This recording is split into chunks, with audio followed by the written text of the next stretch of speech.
আসসালামু আলাইকুম। সাধারণ গণিতের এমসিকিউ সিরিজে তোমাদের সকলকে স্বাগতম। আজকে আমরা 2025 সালে এসেছে সিলেট বোর্ডে এমন একটি প্রশ্নের সমাধান করব। প্রশ্নটি কি বলছে যে একটি কর্ণের দৈর্ঘ্য দেওয়া থাকলে নিচের কোনটি আঁকা সম্ভব?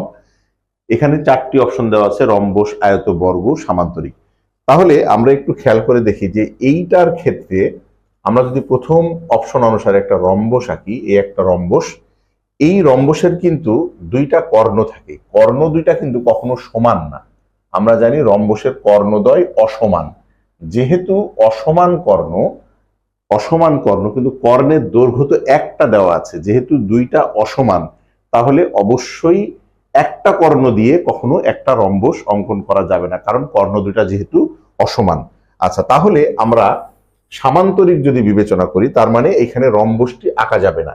সামান্তরিকের ক্ষেত্রেও তাই, সামান্তরিকের ক্ষেত্রেও আমাদের কর্ণদ্বয় অসমান, এমন সামান্তরিকের ক্ষেত্রেও কিন্তু কর্ণ দুইটা অসমান, যার কারণে একটা সামান্তরিক একটা কর্ণ দিয়ে কখনো অঙ্কন করা যাবে না। তাহলে অপশনে আর যেটি থাকলো সেটা হচ্ছে বর্গ এবং আয়ত।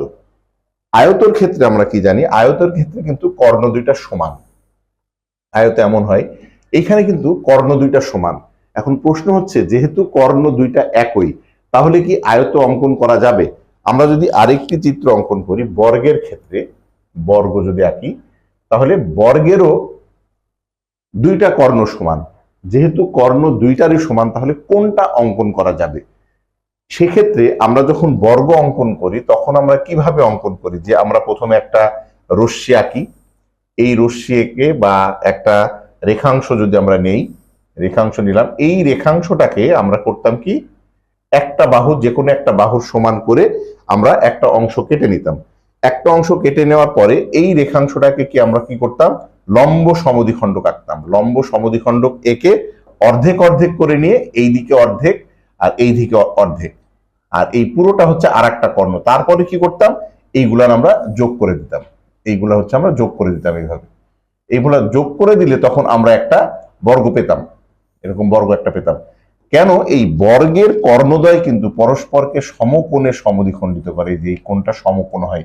কিন্তু আয়তর ক্ষেত্রে আমরা এইরকম ভাবে কখনো আমরা বর্গ অঙ্কন করতে পারবো না, যার কারণে আয়তের কর্ণদ্বয় অসমান হলেও, এই সমান হলেও, আমরা একটা কর্ণ দিয়ে কখনো একটা আয়ত অঙ্কন করতে পারবো না।